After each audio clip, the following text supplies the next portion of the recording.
Hello my dear student, मेरा नाम है बलविंदर सिंह और मैंने एक लेक्चर सीरीज़ की शुरुआत की थी जो है इंडियन पॉलिटी के बारे में।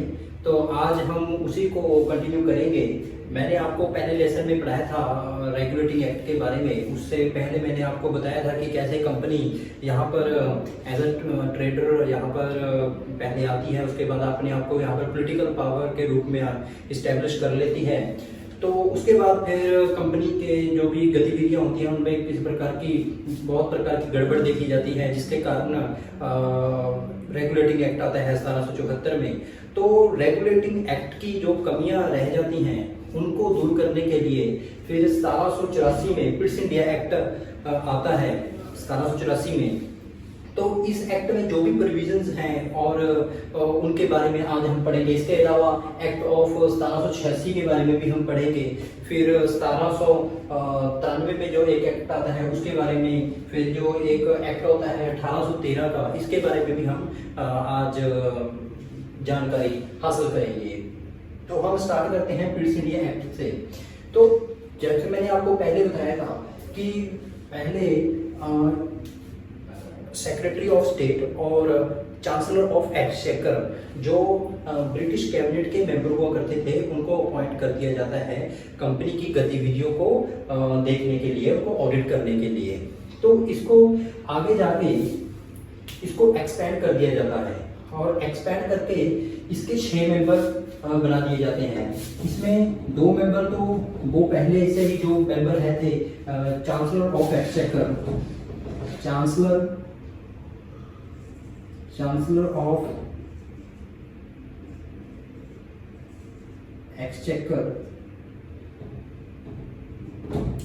ऑफ एक्सचेकर और सेक्रेटरी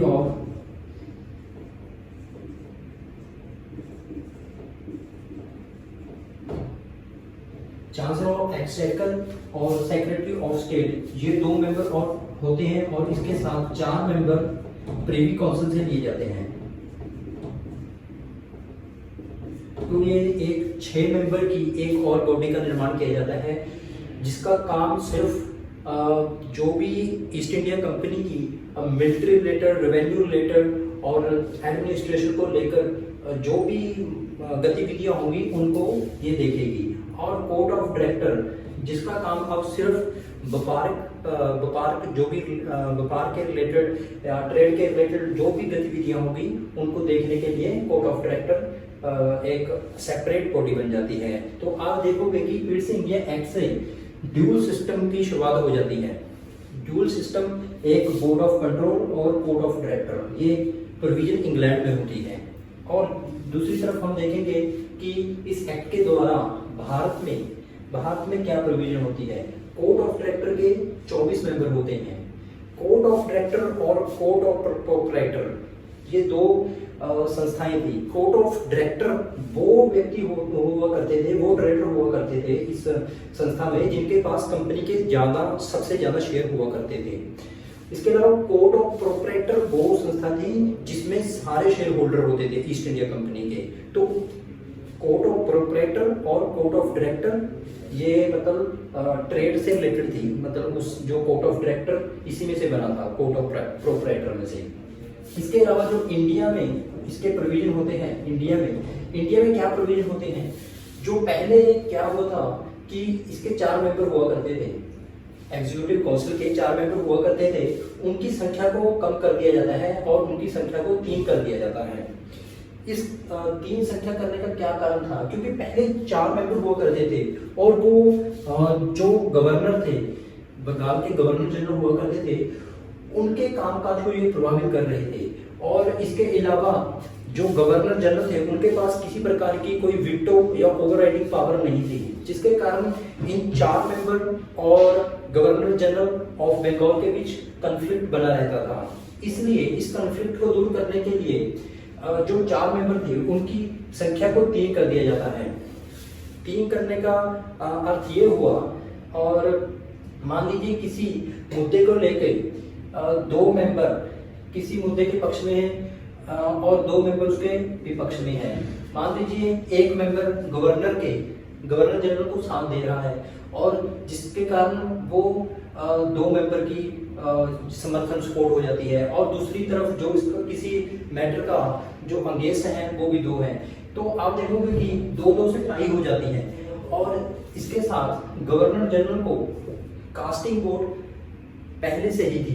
जब कभी भी किसी मुद्दे को लेकर टाई हो जाती है तो गवर्नर जनरल को कास्टिंग वोट का अधिकार आप देखोगे कि रेगुलेटिंग एक्ट के बीच भी था, तो इस एक्ट के तहत भी रहता है। यदि एक मेंबर भी गवर्नर जनरल को किसी मैटर के रिलेटेड अपना साथ या समर्थन देता है तो वो अपनी कास्टिंग वोट के माध्यम से 3-2 से मेजॉरिटी प्राप्त कर लेगा और उस मैटर को सॉल्व कर लेगा। इसके अलावा जो गवर्नर जनरल ऑफ बंगाल थे, उनको एक तरफ तो उनको पावर दी जा रही थी 3 मेंबर की एग्जीक्यूटिव काउंसिल बना के, दूसरी तरफ जो ये गवर्नर जनरल थे बंगाल के, उनको सबऑर्डिनेट बना दिया जाता है ब्रिटिश अथॉरिटी का। ब्रिटिश मतलब जो पार्लियामेंट थी उसका इसको सबऑर्डिनेट बना दिया जाता है। सबऑर्डिनेट बनाने का अर्थ ये हुआ कि आप अब आगे से कोई भी पीस या वार रिलेटेड कोई भी आप किसी प्रकार की एग्रीमेंट करते हो तो आपको इजाजत लेनी पड़ेगी ब्रिटिश अथॉरिटी से।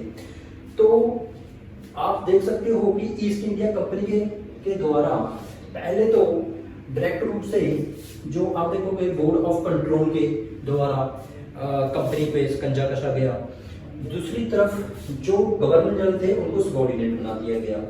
तो आप देखोगे कि इसका मकसद सिर्फ पहले कंपनी को जैसे रेगुलेटिंग एक्ट आया था 1773 में, उसी की तरफ चले। अब जैसे जैसे उसको पावर दी जा रही है गवर्नर जनरल को, वैसे ही उसके साथ ही उसकी पावर को दूसरी तरफ से रेगुलेट भी करने का काम भी किया जा रहा है। बोर्ड ऑफ कंट्रोल के द्वारा ये डायरेक्ट कंट्रोल था बोर्ड ऑफ कंट्रोल के द्वारा।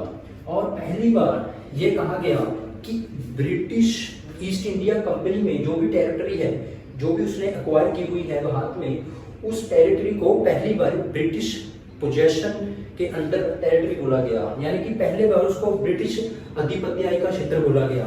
पहले बार उसमें ये एक आप देख सकते हो कि इस समय जो ब्रिटिश क्राउन था उसका यहाँ पर ईस्ट इंडिया कंपनी भारत में रूल स्टार्ट हो चुका था। पर ये रूल आप देख सकते हो कि ये रूल मतलब डायरेक्ट नहीं था, ये पैसिव रूप में था।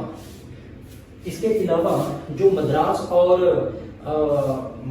और बॉम्बे के जो भी गवर्नर थे उनको भी सबऑर्डिनेट बना दिया जाता है गवर्नर जनरल ऑफ बंगाल के। उनकी जो जैसे उनको पहले 1773 के रेगुलेटिंग एक्ट के तहत उनको सबऑर्डिनेट बनाया गया था। उन सबऑर्डिनेट बनाने की जो भी और जो नीति अपनाई गई थी उसको और इलेबोरेट कर दिया गया। तो आप देखोगे कि पिट्स इंडिया एक्ट के द्वारा कंपनी को एक तरह से फिर से रेगुलेट करने की कोशिश की गई है। उसके बाद एक्ट ऑफ 1786 आता है। 1786 में जो भी प्रोविजन होती हैं इस एक्ट के द्वारा उनके बारे में भी हम जानकारी हासिल करेंगे। तो उस समय लॉर्ड कॉर्नवालिस को भारत में गवर्नर जनरल बना के भेजा जाता है बंगाल का। लॉर्ड कॉर्नवालिस का जो संबंध थे वो ब्रिटिश क्राउन और वहाँ के प्रधानमंत्री के साथ अच्छे संबंध हुआ करते थे, जिसके कारण उनको यहाँ पर गवर्नर जनरल ऑफ बंगाल बनाने के लिए उनको प्रपोजल मिलता है। तो उन्होंने 2 शर्तें अपनी रखी। पहले उन्होंने एक शर्त ये रखी कि उनको ओवरराइडिंग पावर दी जाए। उनको स्पेशल केसेस में उनको ओवरराइडिंग पावर दी जा सके, क्योंकि अभी भी कन्फ्लिक्ट निरंतर बना हुआ था। जैसे आपने देखा होगा कि 1784 में जो पिट्स इंडिया एक्ट आया था उसमें यदि एक मेंबर गवर्नर जनरल के साथ सहयोग देगा तभी वो अपनी कास्टिंग वोट का इस्तेमाल करके यहाँ पर किसी मते को पास करा सकेगा। परंतु उन्होंने ये मांग रखी कि उनको ओवरराइडिंग पावर दी जाए किसी स्पेशल केसेस में, जब उनको उसके संबंध में किसी मते को बहुत जरूरी रूप से पास करना हो। और उन्होंने ये भी मांग की कि उनको कमांडर इन चीफ की पोस्ट भी दी जाए ताकि उनको और शक्तिशाली मतलब शक्ति मिल सके। तो ये दो प्रोविजन 1786 के एक्ट के द्वारा की गई। इसके अलावा 1793 में एक और रेगुलेटिंग एक्ट आता है। इसमें माफ कीजिएगा एक और एक्ट आता है, ठीक है जी। इसके माध्यम से क्या प्रोविजन किए जाते हैं, इसके माध्यम से जो पहले कंपनी के लिए पहले और 20 साल के लिए कंपनी को व्यापार करने के लिए मोनोपोली मिल जाती है इस एक्ट के द्वारा। और रिटन लॉ का प्रोविजन भी किया जाता है कि अब से जो भी गवर्नर जनरल कोई भी लॉ वगैरह बनाएगा भारत में, उसका रिटन में होना अनिवार्य होगा, ठीक है जी।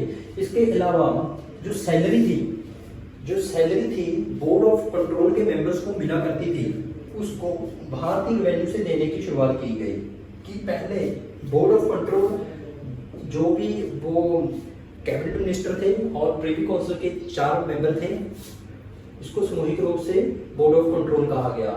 इन मेंबरों की जो सैलरी थी वो भारत के रेवेन्यू से देनी शुरू की गई, यानी कि ईस्ट इंडिया कंपनी जो भी यहाँ से रेवेन्यू जनरेट करेगी उसमें से देने का प्रोविजन किया गया।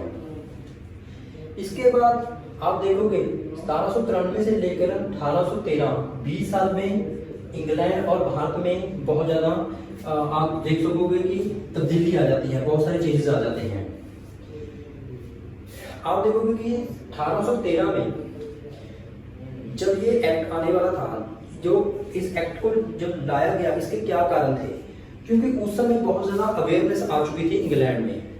इंग्लैंड में जो व्यापारी वर्ग था वो ये मांग करने लगा था कि उनको भी भारत में व्यापार करने के लिए कुछ राइट्स वगैरह दिए जाएं, ताकि वो भी भारत में अपना व्यापार कर सके। और जो ये ईस्ट इंडिया कंपनी थी यहाँ पर व्यापार कर रही थी मोनोपोली के साथ, उसको अबॉलिश किया जाए। तो इसके पहला जो प्रोविजन किया गया 1813 के एक्ट के द्वारा, वो यही प्रोविजन किया गया कि इसमें जो ईस्ट इंडिया कंपनी थी इसकी मोनोपोली को अबॉलिश कर दिया गया। भारत के लिए व्यापार करना और व्यापारी भी भारत में व्यापार कर सकते थे, जो इंग्लैंड से आने वाले और व्यापारी भी भारत में व्यापार कर सकते थे।